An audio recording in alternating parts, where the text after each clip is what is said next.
Hello again, YouTubers and Pokemon fans! Jeff here again of TheGameCapital with our Pokemon card opening for all of you. Today we've got a Pokemon Prerelease team-up kit. This is called a Build and Battle box. We, again, at TheGameCapital have 14 pre-releases between this weekend and next weekend. The dates range from, I believe it's the 19th through 27th, a Saturday through Sunday, with our first one being this Friday night into Saturday morning at midnight. So I believe I'm posting this video on Friday, so later tonight we have our first pre-release. And when you enter a pre-release, whether it be with us or any other store, this is what you receive upon the start of the event. So with your paid entry, you get this, and usually you get at least 3 booster packs at the end as well. At our pre-releases, everyone's guaranteed at least 3 packs at the end, and then we have a little bit of extra prize support for top finishers depending on attendance as well. And for ours, we currently charge $25 plus tax. So, inside, as we'll see momentarily, you'll find a 23 card evolution pack, including one of 4 unique foil promo cards, which are all pretty good for this set.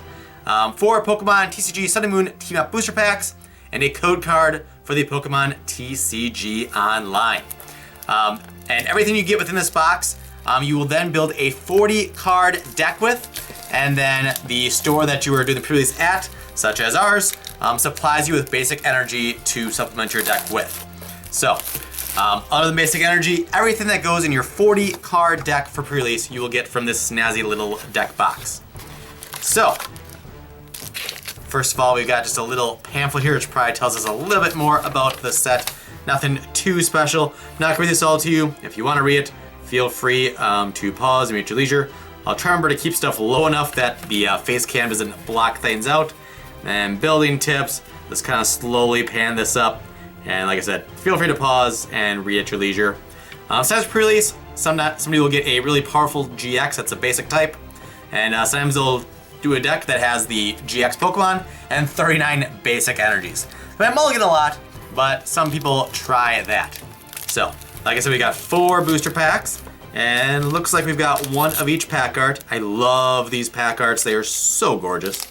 And then we've got our 23 card pack here, which includes one of 4 different possible foils. Looks like we've got a Zapdos here in ours. Some other possibilities include Charizard, I believe Nidoqueen, and I want to say Jirachi. I could be mistaken, but if I remember right, those are the 4 different you can get. So our mini deck here should be electric type and 1 other type as well. It's generally 2 types. And a lot of times the deck you build, you basically take this and add some energy. If you find some good trainers or some extra evolution lines, you'll add those as well. But a lot of times, it's pretty much this out of the pack that you end up using for pre-release, plus the basic energies.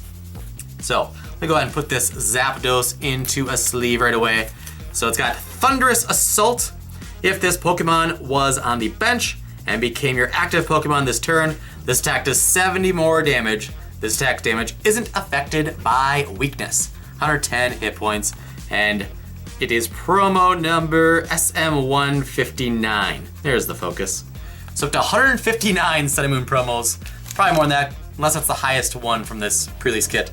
I'm not positive offhand, but there's at least that many promos so far. So first of all, we've got Erica's Hospitality. Not bad at all. Again, I could be wrong. I think this is a holo rare in the set. Maybe it's a non-holo rare. So I'm not sure this is like an exclusive non-foil version or if that's how it is in the set. Should look that up for the video. My apologies. Maybe I'll do a pinned comment that confirms something, because you can't have annotations on screen anymore, so I have no way of really mentioning that. Like I said, that but So we got Erica's Hospitality, a very playable supporter card in the set. Pokemon Communication, a reprint from Black and White base set. How? Draw 3 cards. Copycat. So again, these aren't all cards that are in this set. Erica's Hospitality is, and Pokemon Communication, How and Copycat, not from this set, but they're good supplementary cards to get for the pre-released deck construction. So your deck is somewhat competent, because you don't have a full card pool, obviously. And when you build a 40 card deck, if you have no trainer cards, no draw power whatsoever, it just doesn't play well. It's not as fun and that as well. So, got a Copycat, and I think there'll be more trainers as we go through this as well. We've got that different art style of Charmander, Charmeleon, so just a 1/1 line looks like, and then Ponyta. We've got 3 Ponytas. So like I said, you'll get some evolution lines, And again, they call this, just want to make sure I don't mess this up. Yes, it's called a 23 card evolution pack, because you usually find some good evolution lines to help build your deck around. So here we've got Rapidash, times 2 of those with Searing Flame and Agility. And then some more trainers, Tate and Liza in there, not bad. That's a card we haven't been able to keep in stock in our store. That and Cynthia, I feel like we're always selling out of. Trying to Punishment. So, looks like they're giving us some very good trainers in these pre-release kits. Very nice. Pokemon Communication number 2. Cynthia, very nice. Switch, always useful, never expensive because it's printed a lot, but never a bad card. We've got back to some more Pokemon here. We've got Farfetch'd. We've got Emolga with Nuzzly Gathering. Blitzel times 1, 2, 3 Blitzels. And then Zeb Striker with Mach Bolt. We've got 2 of those. So we've got a 3-2 line for both for both Electric and Fire. And we've also got the 1 Emolga, 1 Farfetch, and a 1-1 Charmeleon line. So now, and we got the Zapdos as well, of course. So Fire and Lightning and Colorless, if you want to count that as a type, is what we have to build off of, plus the trainers. So now for our booster packs, if we want to improve upon this deck, as if we were, imagine that we're actually in a pre-release right now. We're hoping for some electric and fire types primarily, or some heavy hitters that maybe don't have energy requirements that are anything but colorless. Sometimes there's Pokemon that aren't colorless type, but only require colorless energy. So that's what we would hope for. Snorlax EV Tag Team GX, that's colorless, I'm pretty sure, and is a very beefy Pokemon. Would not be too bad in pre-release. And just to fully complete that thought, again, so 40 card decks are pre-release, and then you play with 4 prizes, you still have 7 in your opening hand. So, yeah, let's get into the packs here and see what happens. And I'll kind of note what cards are, worth adding to the deck potentially. And maybe I'll actually put together a deck. I don't know if I have enough basic energy here on me, but we'll see. So, we've got Electric Energy, which again, new art style of the energies in the set, very cool. But again, the basic energies that stores will have, including ours, they will not be this style, it'll be the Sun and Moon basic energy. That's what came with the kits at least. I opened one to check right away, and they are not this style, unfortunately. So again, it's what you find in all the previous Sun and Moon sets as far as the style of the basic energy goes. All right, then we've got Jasmine. Trainer is always good to get in pre-release. Judge Whistle. Choose one, either draw a card or put a Judge card from your discard pile into your hand. I'm not sure offhand if Judge is actually in this set. I don't think it is. I don't remember getting that in our box opening at least, which if you didn't see our box opening yet, check that out. It was posted on Wednesday. But in pre-release, you draw a Judge Whistle, you play it, you draw a card, you filter your deck, helps you get your evolutions and evolve your Pokemon and get more powerful things out. So definitely a card I would put in my pre-release deck if I pulled it like I am right now. Cosmoem with Nap. We've got Pidgey, so colorless. Dratini, Pawniard, Alolan Grimer, another Ponyta, a Fluffy Reverse, and a Starmie. Just got putting cards all over. I'm kind of making piles for both rarity and also for cards I think I could use within the pre-release deck that I have opened here. So yeah, I think at the end of this video, I'll actually put together a potential deck and show you what that looks like. All right, forward to the front. Got ourselves a Fire Energy. Coincidentally, the 2 basic energy we got so far are the kinds that are evolution pack involved. So that's kind of cool. We got Nanu, Himoli, Doublade, Nidoran Female, Mareep, Ferroseed, Charmander. So we got a 2-1 Charmeleon line now with one of each Charmander, Helioptile, and basically putting all the colorless, electric, and fire types in their own piles. Those are ones I might be able to put back into my deck then. We got a reverse foil Viridian Forest. Once during each player's turn, that player may discard a card from their hand. If they do, that player searches their deck for a basic energy card, reveals it, and puts it into their hand. Then that player shuffles their deck. So, in pre-release especially, getting energy screwed can happen. Although your deck is usually a higher percentage of energy than usual, you still have less draw than a normal deck typically does. So, a card like that gives you an extra way to get basic energy in your hand each turn to make sure you're making the attachment every turn not necessarily a bad thing. The drawback, of course, being that your opponent can also use it.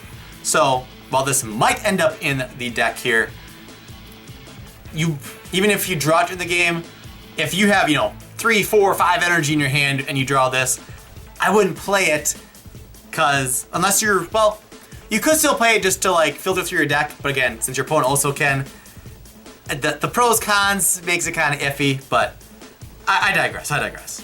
And then we've got a Hollow Bills Analysis. Did not see that card in our box opening. So maybe the Aircraft Hospitality is just a regular rare if we have a Hollow Rare in Bills Analysis. What does this thing do?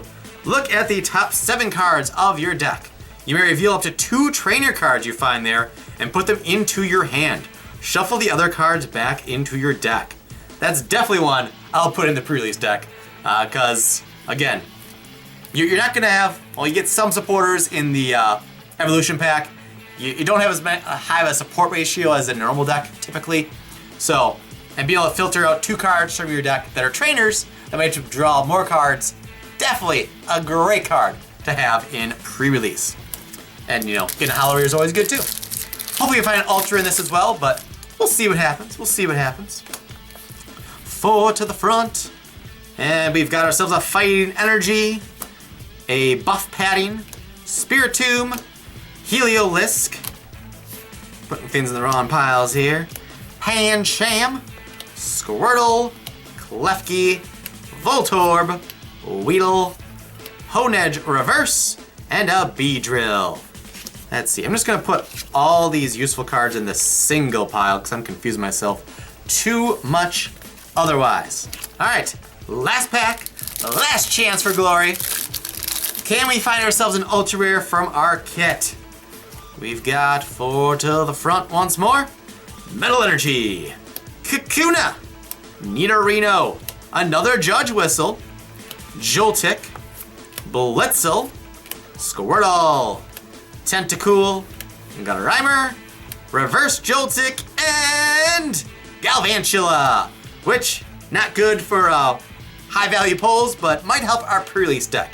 So, I'll build the deck off camera and then show you the results, but just page 2, here's all the stuff I put in my pile as things that might actually end up in the deck. It's basically all the electric, all the fire, and all of the trainers. Didn't get any super beefy basics or anything that's worth having in, or without even laying the stuff out, I don't think anything that was worth doing a different energy type in there. So these are what I have to work off of.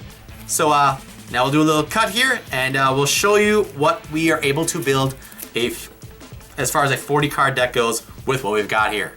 All right, we've got everything sorted out here.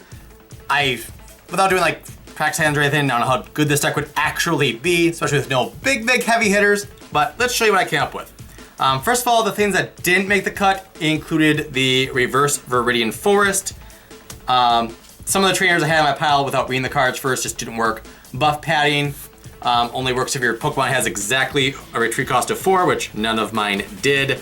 Jasmine utilizes Metal Pokemon, and Nanu utilizes Dark Pokemon, so those are easy cuts. Then other things I ended up cutting from the deck. I got rid of the 2-1 Charmeleon line, the 1-1 Heliolisk line, 1-1 Flaffy, and 2-1 Galvantula. Just for what they do, just wasn't enough damage output or enough HP to justify. And I had a lot of Pokemon I could have put in here. One option was also to go just electric, but I like the Rapidash on there with 100 hit points. My face cam might be weird because I'm leaning in and stuff. Let's have the face cam off for this part. But so Searing Flame and Agility, not bad attacks for the energy cost for the format. But anyways, we've got the 4-2 Rapidash line. We've got a 4-2 Zebstrika line. Zebstrika's first attack, Raid. If this Pokemon evolved from Blitzel during this turn, the attack does 90 more damage. So it can do 120 damage for just 2 energy. And again, in pre-release format, a lot of these things are a lot better than in standard or expanded. So if I'm saying a card is good right now, doesn't mean I think it should be in your deck when you go to League Challenges, League Cups, Regionals, etc. Just to be clear on that. We've got Zapdos here with also a very strong energy to attack ratio. Thunderous Assault does just 10 damage, but if it was on your bench during this turn and became active, it does an extra 70, if I remember correctly. Yes. So it can do 80 damage for just 1 energy. And then I've got Emolga in there. The ability gets you other stuff with Nuzzle, which I don't think I had. I just have it there as an extra basic, and it has free retreat, so it can help me with the Zapdos ability. So I could attack with Zapdos, and then like on a different turn I could have Emolga active, free retreat. This is an extra way to try to get Zapdos active, hitting for the higher damage amount. And then I've got Farfetch'd in there, just because it's got collect for draw 2 cards. If you start the game with that, not a terrible thing. Hopefully you can get off 2 or maybe even 3 collects, draw a bunch of cards, kind of have Farfetch'd out there as a sacrifice, get the other card drawn. If they end up knocking it out, not that big a deal. You should be well set up with a lot of options as far as evolving Pokemon stuff at that point. And then for the trainers, we've got 2 Judge Whistles, again, just good to filter through your deck. Switch, another way to get that Zapdos active from the bench to do the extra damage. 2 Pokemon Communications, just to help you get the Pokemon you need in your hand at the right time. How, draw 3 cards. Copycat, shuffle draw. Tate and Liza, shuffle your hand into your deck, then draw 5 cards. Or switch your active Pokemon with one of your bench Pokemon. So another way to get that Zapdos active. Then we've got Heracus Hospitality for some more card draw. Cynthia for another shuffle draw.